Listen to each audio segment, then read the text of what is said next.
This video is to commemorate what might be one of the biggest player betrayals in gaming history. And although this is a little bit different than the mobile gaming content you're used to on my channel, this is so significant that we have to take a moment, look at what just happened, and talk about it. This is hardcore classic World of Warcraft. And I just told you it's a big betrayal, so what's going to happen? A bunch of players are all going to die. And classic hardcore World of Warcraft has very strict rules. If your character dies, you have to delete it. Understand that in World of Warcraft, many people, especially noobs, die many times before they even get to max level. But this is a group of 40 plus players that have made it to level 60 on hardcore with all these rules and not died. Then they did all the dungeons, got really good gear, didn't die. Then they did 40-person raids like Molten Core. Then you've got Blackwing Lair, right? Onyxia. They didn't die. And so they've now made it to Naxxramas, okay? And some number of people, presumably, you know, tanks, died along the way. But this is a very impressive feat. Like, if I were to play World of Warcraft again, I would play Classic, and I'd probably play Hardcore. Many of you may not know this, but before I got into making this YouTube channel for mobile gaming, I used to play Hardcore Diablo 3, and I played all the time. In fact, my fondest gaming memories are with my dad. We played literally Hardcore, and that was like the last gaming experience we had together before he ultimately died of cancer. So this was like a big deal. But this video, look, this is not about me. This is about this insane group. But what I'm trying to say is that I have a lot of personal experience with Hardcore where, like, I understand how significant it is when you have to delete your character. It's gone for freaking ever. This is not something that can just be replaced by money. So let's watch this clip of this insane betrayal. And the context you need, by the way, is this setting over here. This is a custom interface. And what this is doing is it's showing the health of every player in the raid. So the color shows what class it is. And the fullness of the box shows how much health they have. All right. When these boxes go gray, that's bad. That should never happen for a group like this because they like should never be dying. All right. Because it's hardcore. You have to delete your character. So let's watch this video, which is going to be from Calamity's perspective. That's a paladin. Her channel is linked in the description. She was live streaming at the time that this happened. And let's listen in on their audio. Here we go. The poll's looking good so far. This fight's called the Four Horsemen. I think you're supposed to split up the Four Horsemen. I don't remember exactly how we did this. But Zeliak? Yo, one horseman was on the bottom of the screen? Where's he going, man? That's not where he's supposed to be. You're fucking lizard. Taunt Zeliak and run it away. Run Zeliak away. They're saying run it away. Yes, you should have already death wished. And? Oh my God, they're all dead! Holy shit. Can you just do that? Yeah, he did. Okay, there's the grief, guys. There's the grief. They're all dead! Do you understand how significant this is? And it was a grief. Somebody intentionally moved the boss to wipe the raid. That is insane. And the depth of this insanity is even more crazy because this guy was conning for an entire year to set up this one moment to make this happen. A full year they waited to do this particular grief, become the tank for this particular boss, and to do this in a way that they could not have stopped it from happening. This was a grief that was not preventable with the way that they had set up to do this raid, which is insane. But I don't think you should take my word on this because I'm out of touch with like World of Warcraft. It's been way too many years since I've played. So we need to go to the highest authority in the land. That is Asmongold. Okay. Some people might debate that, but whatever. I'd say he's the highest authority on the land on World of Warcraft. That's who I'd go to get the explanation. And his video is called The Man Who Killed Hardcore WoW. So let's get Asmongold's explanation here of what the heck just went down. Okay, here we go. This is Asmongold reacting. Oh my fucking God. Yeah, it's a big deal, man. let me explain what happened. All right, here we go. Whenever I was watching it, I was thinking to myself, why are they going to wipe? They can just cleave them both down. They're full world buffs. So cleave means that you do area of effect damage and you slay multiple things at a time. Cleave is a warrior ability that hits multiple targets, all right? People in speedruns were able to kill 3. I bet they could probably kill 2. But Zeliek has an ability that a lot of people don't know about. And his ability is the exact same as Eye of Cthulhu's Eye Beam. Oh, no. That it is a chain lightning that has an infinite target range or target amount that doubles every single time that it's cast on a player. So this is how they all died instantly, is this boss Zeliek, whose health is on the screen over here, they were supposed to be somewhere else, because if they target someone with this chaining ability, it's going to kill everybody, which is what you saw on your screen. In fact, I pulled up a clip of this boss Cthulhu. This is my alliance back in the day, okay? And we were raiding Cthulhu in AQ40, and we, as a joke, I mean, I think every alliance... Oh, my name's even on the screen, I think. Is that Chisgule? Dude, this is like 480p, and I cannot improve the quality of this clip because it is 17 years old.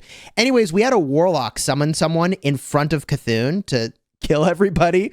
And, like, that is what chain damage does. You can, like...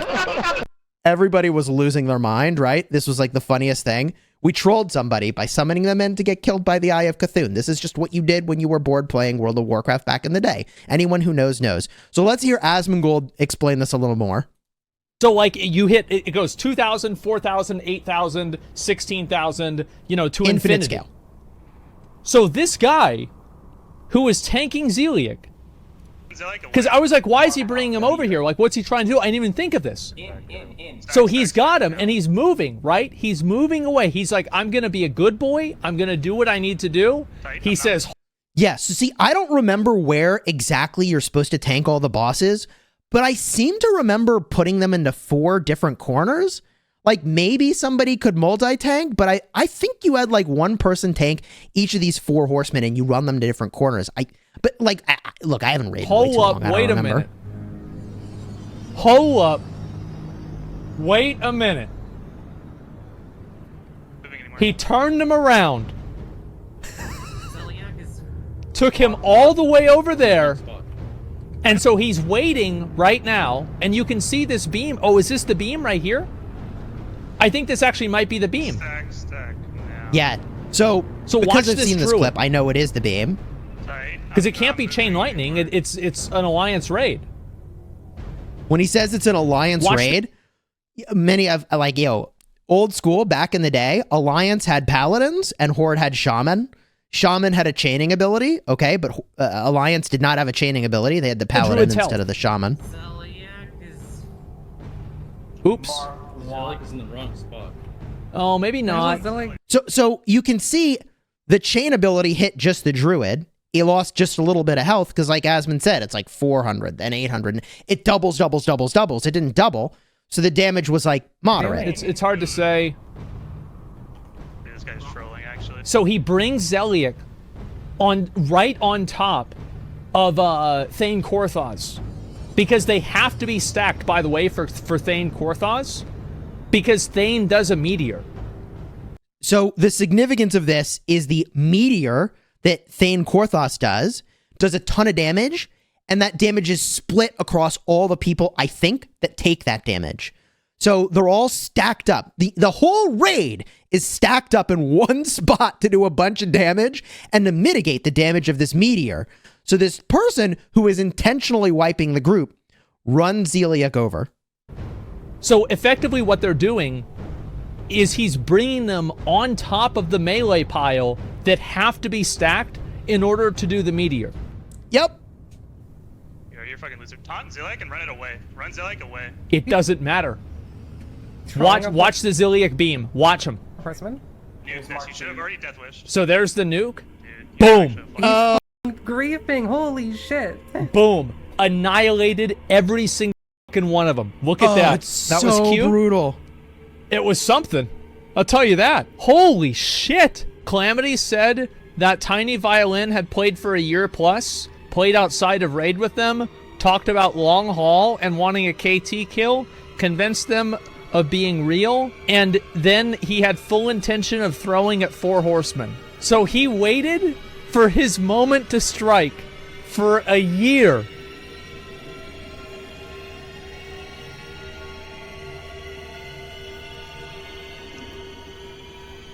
Oh my God. Yeah, so this player who tanked Zeliak for a full year played the con of getting in with this group, becoming their friends, playing stuff with them in-game, out of game, all this time with the intention of getting to this one point with this one boss. Why? Because there's nothing any of them could have done to stop what was happening. Because there's an item in this game called a Flask of Petrification, which like basically makes you turn into stone for like a minute. And like you could use that theoretically to escape the situation, but you couldn't use that in this situation. And Asmongold will go on to explain this way better than I could, that this was like the one boss, the one scenario. This guy had to move in to become friends with the group, to become the tank, to then tank this particular boss, to manufacture this exact moment. And it was planned for like a year of time, which is nuts. This is, in my opinion, one of the greatest player betrayals that I know of. It's got to be top 5, top 10 in gaming history, because this isn't just money. Like a sufficiently wealthy person couldn't just roll up and buy their way back into this. Someone's got to actually like take the time to do all the raids and to play the game to actually get characters back to this point. And these characters are gone. Now, this opened up a whole new controversy, by the way, because you can technically appeal a death that happens because of trolling. I wonder if I can find that in the community rules over here about like trolling and what you're supposed to do with a troll. I don't know. This is just one particular community. I did a search for sites and I found this, but like you could argue that this group should appeal the wipe because their party's wiped, but it's obviously somebody trolling intentionally. And so trolling is like against the hardcore rules, I guess. Griefing is against the hardcore rules. So they can appeal their deaths and like continue on. But my understanding is that this raid group had their own set of more intense rules where they don't want to do that. And so that's the death of this group. This group that, to my knowledge, I mean, like, I don't know. I'm actually not current on this stuff. Is this the most advanced raiding group that existed in classic hardcore? Because if so, wow, this one guy just ruined it. And the thing that's crazy is that if this is allowed to stand, then certainly we can expect more people to go and troll like this because it's successful and it's praised. I mean, look at this, dude. Look at this. It's all over the place. WoW classic troll obliterates max level hardcore rating team in legendary and degenerate act that truly belongs in EVE Online. This is PC Gamer Mag. Okay? Like, this is insane. I cannot believe that this happened. And so I wanted to make this video to commemorate this moment, which like maybe I'm really appreciative of it because I have played a lot of World of Warcraft, like 10 years of it. And also, you know, played a lot of Diablo hardcore. So I appreciate the significance of losing a hardcore character.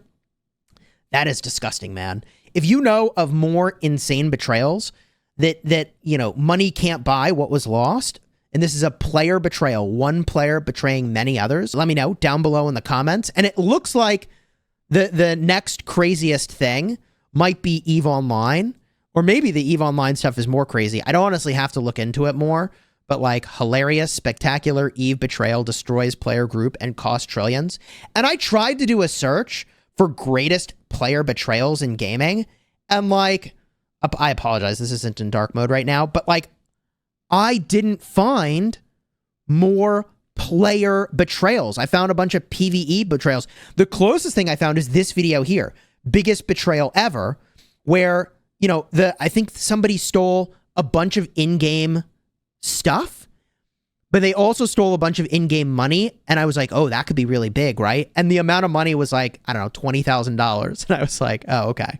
Like, not that $20,000 of in-game currency isn't a big deal, but like these days, crypto scams happen in the order of like millions of dollars, right? Like hundreds of millions all the time. So like, as far as gamer scams go, this is pretty big. And in the game that I primarily play, Rise of Kingdoms, is a pay-to-win mobile game. Like, yeah, thousands of players betray other thousands of players, and that happens. And that's significant. Players get zeroed. They permanently lose their troops, things that they spent money to buy. But, or you accumulate them free to play, right? But the thing that's so crazy about this is like money can't buy what they had. And that group, I feel like, was a really special thing. Maybe I appreciate this a lot because it's the sort of thing I would have wanted to have done. And the amount of time that just got wrecked here and commitment to this is just astronomical. Unbelievable. If you enjoyed the video, do me a favor, throw a like on here, consider subscribing. I don't normally do reaction videos, but again, this just seemed like such a big moment. I had to commemorate it. And if you're looking for some other crazy moments in games that I do play, cards will be in the end screen in just a second.